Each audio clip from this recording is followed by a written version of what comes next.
Walter, thank you for joining us. Can you tell us a little bit about yourself, where you're from, and a little bit about your company? Yeah, thank you, Anthony. I'm Walter. I am the founder and CEO of Italy Semplice. Semplice, in Italian means simple. So we make the transition from everywhere in the world, from the United States, the UK, Australia, easy for foreigners. So we help with relocation support, end-to-end support from start to finish. We have a very, useful service, full concierge service for people that wants to have a stress-free transition to Italy, from visa support, residency, permesso di soggiorno, residence permit, and everything regarding, relocation. It can be that maybe someone as a spouse from Europe is a non-European person, and it can be eligible, or they can be eligible for the residency, and it is called Carta di Soggiorno, for example. This is another example. Then we treat elective residency visa, investor visa, digital nomad, a lot of digital nomad visa. On top of that, there are many bureaucratic, let's say, landscapes and corners around the relocation. For example, the properties. And the main hurdle they catch in the full relocation journey is exactly this, the property. So this is why we decided to create a full relocation package, including the property search. Or for people that are independent, we help them during the transition, finding as a property scout or buyer representative in Italy, finding the perfect Italian dream home. So in fact, when you are, applying for an ERB or a digital nomad, the main visa to relocate in Italy, you need a lease agreement registered to the revenue agency in Italy, Agenzia delle Entrate. This is fundamental for all the Italian consulates abroad to declare that this person or the family unit have a specific place in Italy. Either buying a place or renting a place is fundamental. So these are the main pillars of our business: full relocation support and property lifestyle assistance. Plus, that it's fundamental to understand when you relocate, there are so many other post-arrival tasks that we handle, that we call settling in tasks, such as opening a bank account, utilities, the electricity. We have many providers in Italy, Enel, Energia, Edison. So we help foreigners understand which will be the perfect, company in terms also of the transition. Yeah. Question for you about that. A lot of people care about the €1 houses. So what is the reality of the €1 houses in Italy? And then is there anything that people aren't expecting when they buy one? Yeah, exactly. Regarding the €1 houses, that is a program that we treat. So the main hurdle is exactly the visa, because a person can buy a €1 house like a European person. Non-European, talking about Americans, for example, they can apply for the €1 houses program, but they need to have the right to reside in Italy. So it means that they need to have a residency, because the program people can be eligible to apply for the program only if they can stay up to 5 years and establish the residency, for example, and they have to complete the renovation within a certain amount of years, depending on the administration. Normally, on average, 3 years. They give you the house with a symbolic price of 1 espresso, but of course, you have to do some. You have to spend some money. Actually, I can give you an hint. So the symbolic euro, and why the administration, especially in southern Italy, are doing this, because it's not buying a cheap house like you want something for free and get something for free. It's more renovating historical places in Italy. So people need to take it seriously. It's about taking a stone house that has 300, 400, but it can be also 300, 400 years old. Yeah, about investing and renovating and making it better. Exactly. So to reborn those villages that now are unfortunately dying, because young people in southern Italy can find better jobs in northern Italy, or they go to France or Germany, Switzerland. Yes. So, yeah. They might have inherited some properties there, but now they are empty, and the administration wants to give an opportunity to renovate these beautiful villages that have a lot of good History. history, and also good options to stay, for retirees, families, and live a very high level quality of life with good food, community.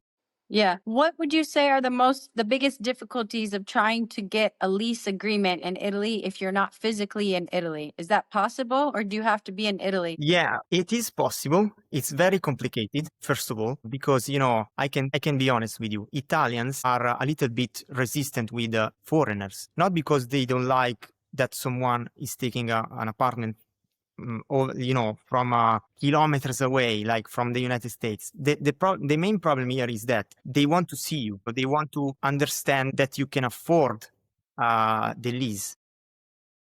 Yeah. For example, we help with our property scouting service. We create a specific tenant profile to help local people understand that, first of all, the clients that we get on board are good clients.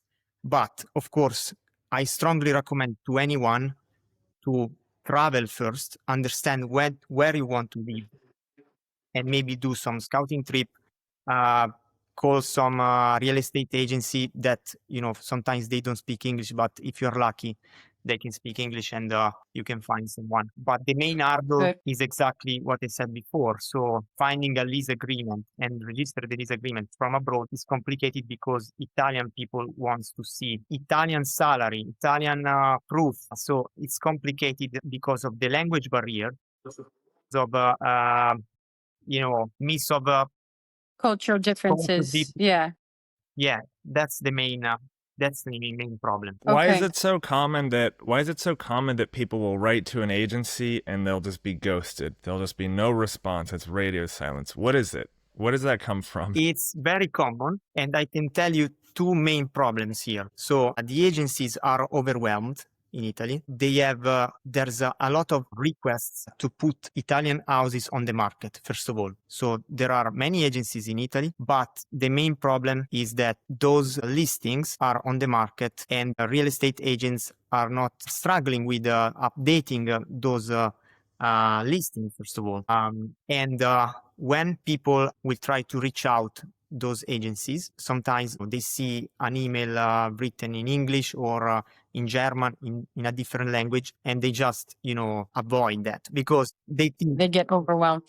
It might be just for curiosity. It might be, I have been speaking with agents here saying, no, maybe they just want to do a tour, and we don't want to spend time. We don't want to, that's Maybe they're not serious. Yeah. That's the main problem. Yeah. They think that a buyer from outside of the country cannot be serious. Isn't as serious. Yeah, and they receive thousands of requests. Why would you say someone should choose a hidden village like Abruzzo or maybe Calabria over a more famous spot like maybe Rome or Florence? Why would you encourage someone to try looking at Abruzzo or Calabria? Yeah, first of all, because of course the air and the community is lovely. So people is very welcoming, and people are not rude as maybe in a big city. Okay. And it's true, actually, because, Florence, Rome, they have many tourists. It's very crowded. In local villages such as Abruzzo, Calabria, Sicily, even Puglia. Puglia, it's a little bit crowded as well, but some villages are still nice. So I strongly recommend to try and look in Abruzzo, Molise, even Molise, Umbria, some part of Tuscany, like southern Tuscany. So there are still some hidden gems there as well. So those are welcome places that can offer, first of all, good quality of food, great community, sense of humanity, and of course very affordable in terms of pricing. Nowadays, people are struggling with like their monthly rent, or those villages can offer many opportunities, and people, trust me, are very, very open to host them and help them integrate with the community. One of the common things people love to find things that are off the beaten path. How does somebody actually find something that's not in one of these hot spots? If they're going to find something, in some, whether it's in a village or off, Yeah. off on a country road somewhere, how does somebody actually find these properties? Yeah, just driving, coming to Italy, you will see mostly everywhere in those villages that I was mentioning, in Abruzzo, Molise, Puglia, Calabria, Sicily. If you just take your car and go to any historical center and walk, you will see many signs with vendesi for sale. So these are off-market opportunities. They can start between even starting from. I'm not talking about the €1 houses. The €1 houses program is a program dedicated for the administration to renew certain specific places that are completely empty.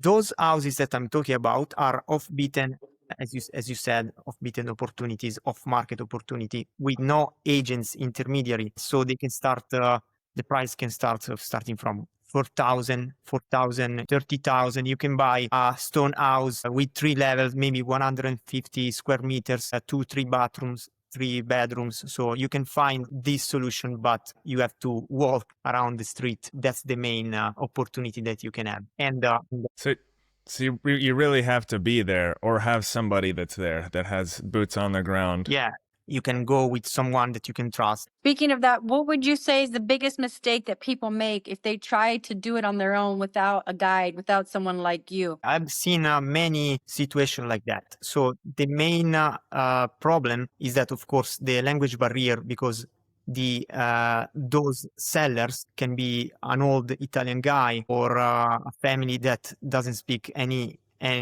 English. So first of all is the language. The language can create misunderstanding. So the language barrier, so if you want to embrace this adventure, you can do it by yourself, but be careful because you have to understand the situation of the house in terms of legal stuff. So if the papers are in order, if everything is in order in terms of permits, the history of the house, if there is any maybe cousin that has inherited the house, can be a problem. How often does that actually happen where somebody gets a property and then some family member shows up and says, by the way, this house is mine? Does that actually happen, or is that just a myth? No, it can happen. It can happen when you are you have collected everything, but of course it's a rare situation. I don't want to say Okay. that it's a common situation.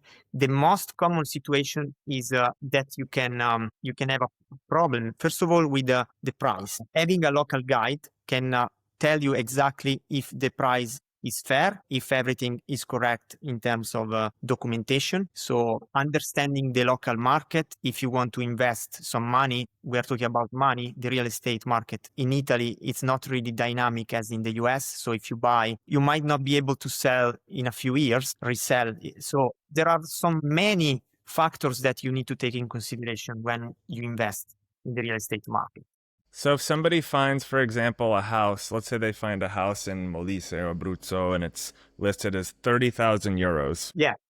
What's hidden there? What's not shown in that price? What are the additional costs? Yeah, the additional cost, so the 30,000 is the starting price. Of course, any time can be negotiable. So when it comes to lease, it's not negotiable. When it comes to buying a property, it's negotiable.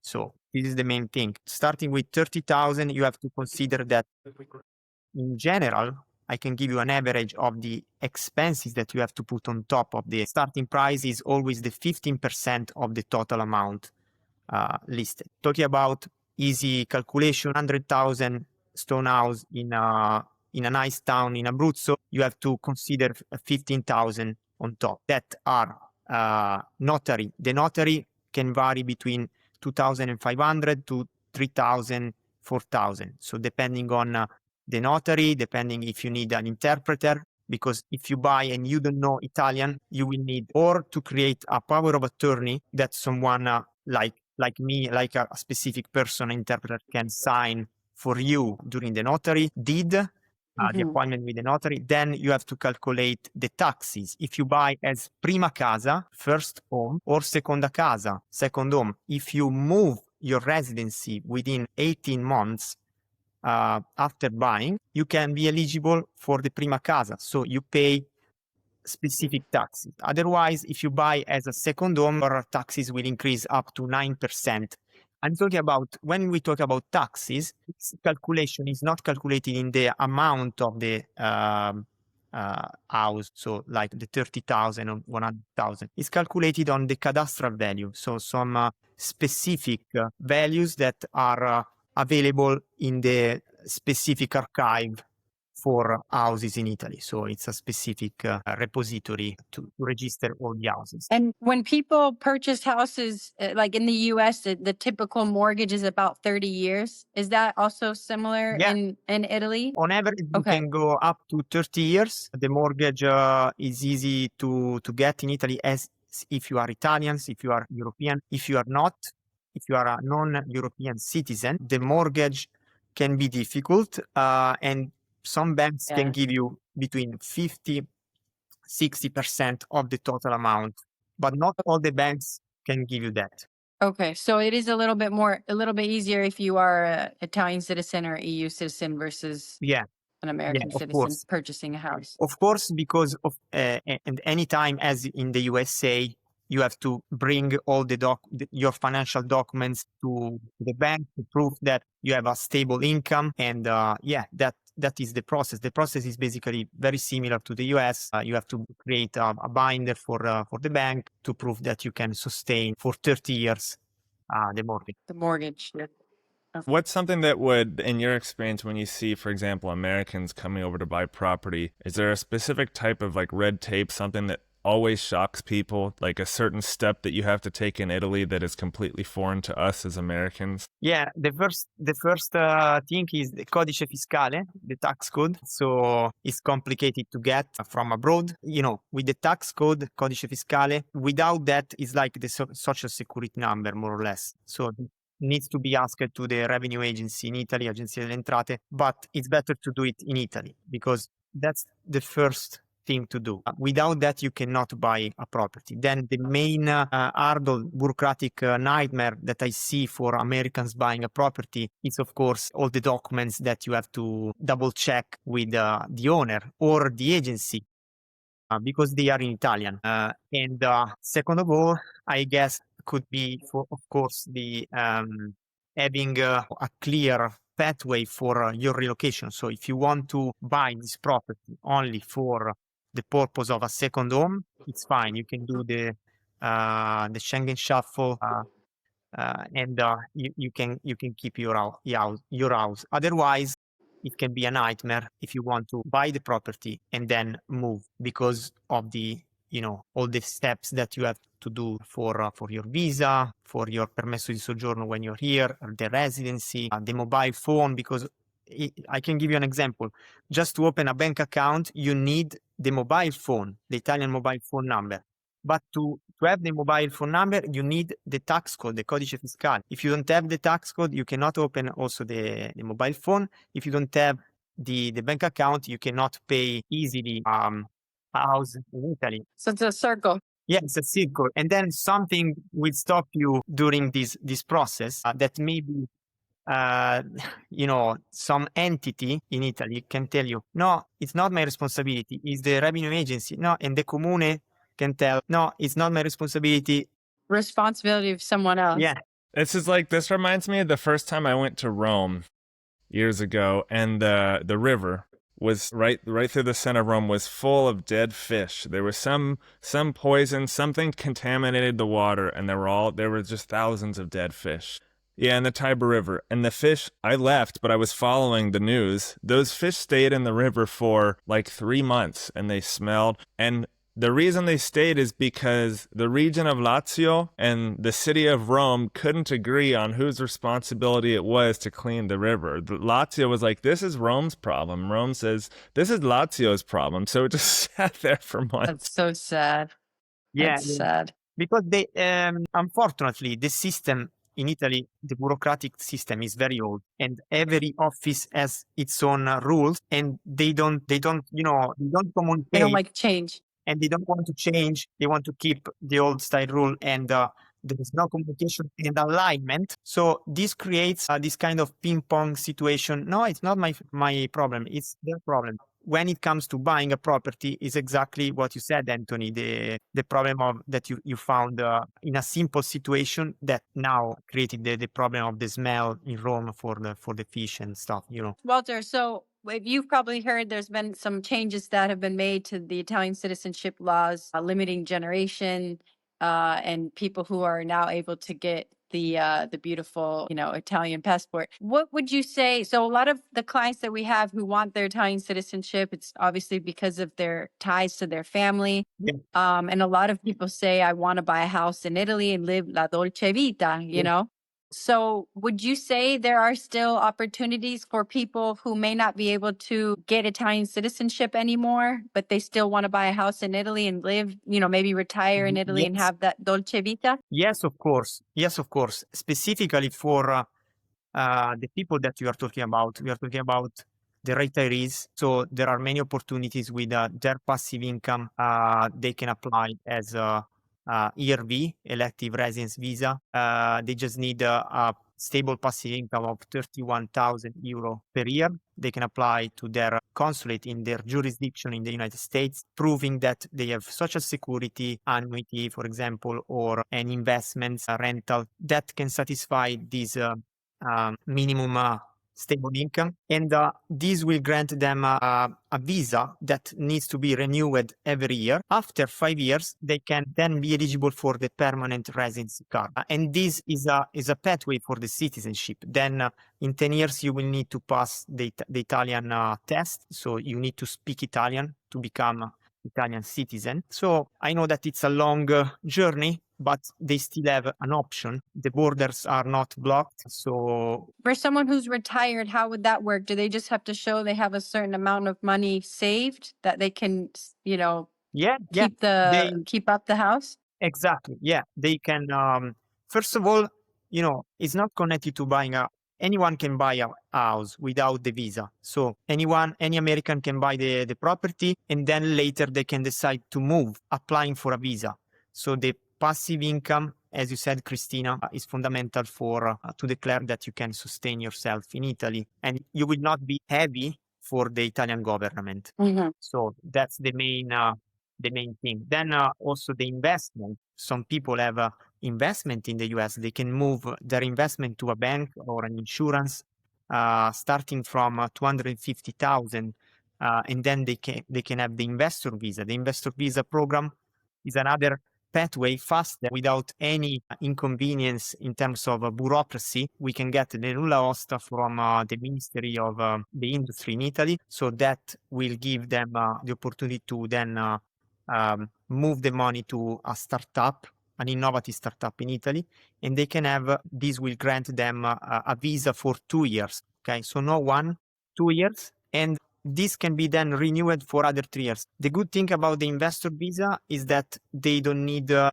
move the residency in Italy. So it's up to them. They can, and there are no limitation of the months to stay. With all the other visa, you need to stay minimum 6 months, per year in the time window of 5 years. Otherwise, you will not be eligible for the permanent residence permit. Instead, with the investor visa, you don't have this limitation, for example. Well, we know your time is precious and you have to go, but no problem. This has been good. I think we can maybe do another one of these in the future as, laws change, things pop up. Maybe there's another flood of €1 houses in Italy and all of a sudden it makes headlines again and people want to know. People love these things. So this has all been good information. For YouTube, I'll put your contact information in the description below. If people want to reach out to you, Walter, for questions about relocation. Of course, if anybody has questions about their Italian ancestry, if they want to get Italian citizenship through their ancestry, citizenship through marriage, feel free to reach out to Christina at BecomeItaliani. Yeah, at least for Americans, we know it is a big dream of a lot of Americans to be able to own property in Italia. So thank you for your help and for making it possible for a lot of people. Thank you.